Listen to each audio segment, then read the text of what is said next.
नमस्कार, देशोन्नतीच्या सुपर 30 मध्ये मी ऐश्वर्या आपलं स्वागत करते। बदलापूर येथील शैक्षणिक संस्थेचे सचिव तुषार आपटे यांना भाजपच्या वतीने स्वीकृत नगरसेवक म्हणून संधी मिळाल्यानंतर भाजपवर चौफेर टीका झाली। आता भाजप प्रदेशाध्यक्ष रवींद्र चव्हाण यांच्या आदेशानंतर आपटे यांनी राजीनामा दिलाय। नाशिकमधील राष्ट्रीय महामार्गावरील एक महत्त्वाचा बोगदा नोव्हेंबरमध्ये कामासाठी बंद करण्यात आला होता। या मार्गावर सुरू असलेलं भुयारी बोगद्याचं काम अंतिम टप्प्यात पोहोचलं असून वाहतूक कोंडी फोडण्यासाठी रॅम्प सुद्धा उभारला जातोय।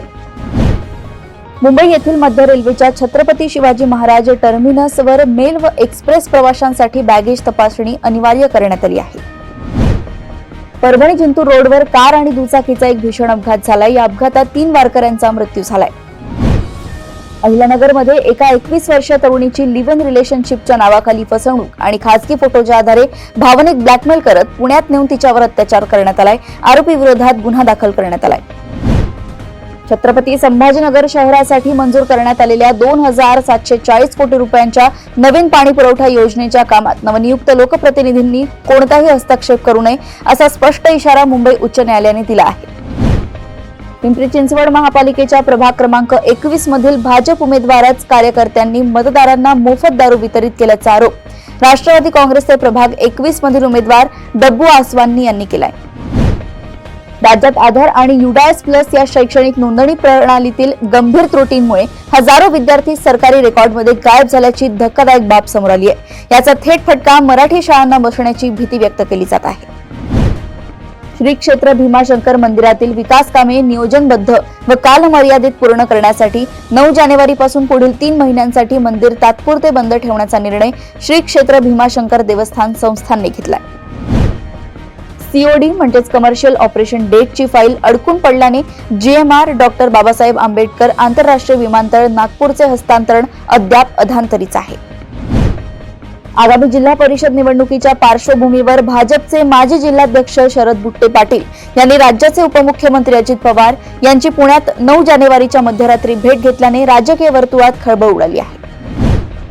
शिवसेना प्रमुख बाळासाहेब ठाकरे यांच्या विचारांचा वारसा आणि उपमुख्यमंत्री एकनाथ शिंदे यांच्या मार्गदर्शनाखाली पुण्याच्या सर्वांगीण विकासाचा शब्द शिवसेनेचा हा वचननामा प्रकाशित झाला असून याबाबत विधान परिषदेच्या उपसभापती डॉक्टर नीलम गोऱ्हे यांनी सविस्तर माहिती दिली आहे। दौंड आणि मनमाड दरम्यान रेल्वे मार्गाच्या दुहेरीकरणाचे काम सुरू करण्यात आल्याने पुणे नागपूर हमसफर आणि गरीब रथसह अनेक महत्त्वाच्या गाड्या तब्बल 22 दिवस रद्द करण्यात आल्या आहेत। रेतीची बनावट रॉयल्टी आणि ईटीपी प्रकरणात ईडीच्या वेगवेगळ्या पथकांनी नागपूर, भंडारा आणि मध्य प्रदेशातील बैतूल येथे धाडी टाकल्याने राजकीय वर्तुळासोबत रेती व्यावसायिकांमध्ये खळबळ उडाली आहे। भारतीय हवाई दलाचे सूर्यकिरण एरोबॅटिक पथक म्हणजेच स्कॅट 22 व 23 जानेवारी रोजी गंगापूर धरण क्षेत्रात चित्तथरारक हवाई कसरती सादर करणार आहेत। या माध्यमातून नाशिक संरक्षण सामग्री समूहाला मोठी चालना दिली जाणार आहे। अपोलो हॉस्पिटल 30 ते 31 जानेवारी 2026 रोजी हैदराबाद येथे भारतातील आंतरराष्ट्रीय आरोग्य संवादच्या 13व्या आवृत्तीचे आयोजन करणार आहे। जयपूरमधील पत्रकार कॉलनीतील भरधाव ऑडी कारनं चिरडल्यानं 1 जण ठार तर 15 नागरिक जखमी झाले आहेत। दंतेवाडामध्ये 63 नक्षलवाद्यांनी आत्मसमर्पण केले। हे नक्षलवादी दरभा, नैऋत्य बस्तर, माड विभाग आणि ओडिशामध्ये सक्रिय होते। राजस्थानमधील टोंक येथील ठोरिया पचेवर येथे वडिलांनी स्वतःची किडनी दान करून काही दिवसांपूर्वीच मुलाचे प्राण वाचवले। मात्र मुलाने रुग्णालयाच्या 6व्या मजल्यावरून उडी मारून आत्महत्या केली आहे। तेलंगणाची राजधानी हैदराबाद मधील मलकाजगिरी येथे सरकारी ज्युनियर कॉलेजमध्ये शिक्षकांनी विद्यार्थिनीला मासिक पाळीचा पुरावा मागितला। या अपमान व मानसिक धक्क्यातून तिचा मृत्यू झालाय। इराणच्या सर्वोच्च परिषदेच्या सांस्कृतिक विभागाचे सदस्य हसन रहीमपोर आझघनी यांनी ट्रम्प यांना अटक करण्याची धमकी दिली आहे। श्रीलंकेतील मालदीवचे उच्चायुक्त मसूद इमाद यांनी श्रीलंकाई सरकारवर आपल्या देशातील लोकांशी भेदभाव करत असल्याचा गंभीर आरोप केलाय। त्यांच्या मते श्रीलंकेत मालदीवच्या नागरिकांना व्हिसा देताना त्यांचा रंग पाहिला जातोय। बांगलादेशात जॉय महापात्र नावाच्या आणखी एका हिंदू तरुणाला आधी अमानुषपणे मारहाण करण्यात आली आणि नंतर त्याला विष पाजण्यात आले। यशवंतराव चव्हाण महाराष्ट्र मुक्त विद्यापीठाच्या विविध विद्याशाखांतील 121 शिक्षणक्रमांच्या 15 व 16 जानेवारीच्या परीक्षा पुढे ढकलण्यात आल्या आहेत। या परीक्षा अनुक्रमे 22, 23, 24 व 25 जानेवारीला होतील। भारतातील तंत्रज्ञान क्षेत्रातील बहुतांश व्यावसायिक 2026 मध्ये नवी नोकरी किंवा नवी भूमिका शोधण्याचा विचार करतायत असे एका सर्वेक्षणातून समोर आलंय.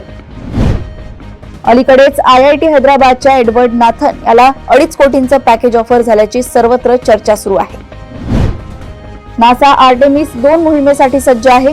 ही 1972 नंतरची पहिली मानवी चंद्र मोहीम असेल. यात 4 अंतराळवीर सहभागी होतील.